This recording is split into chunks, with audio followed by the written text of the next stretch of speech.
Дәл осындай керемет көрінісі пәтеріміздің залымыздан бастап тұрмыз. Таныстыруды, кондиционер бар. Жөндеу жұмыстары орташа, стеналарымыз осындай ақ қабырғамен тұр. Есіктеріміз тоже ашық түсте. Кіреберіс бөлігіміз кең көріп тұрсыздар. Жалпы Астана бір аймағы проекттері ерекше. Квадратура үлкен, осында әр бөлмелер кең болып келеді.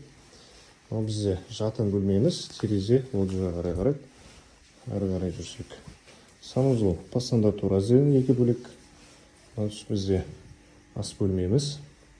Ас бөлмеден ары қарай лоджияға қарай өте аламыз. Танысып шығайық. Лоджияның көрінісі. Терезеден үй ауласына қарай қарайды. Ары қарай жүрсек. Бізде жуын тұсымыз, қабырғасы толығымен кафель. Одан кейін әжетханамыз орналасқан. Су жылытатын аппарат барлығы бар.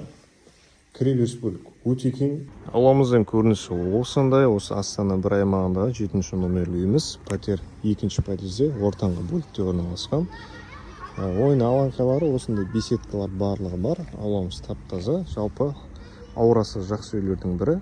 Және қаламыздағы осы ең сапалы салынған осы СБМ аймағындағы жақсы проекттегі үйлер үлгеріп қалыңыздар, жақсы бағада.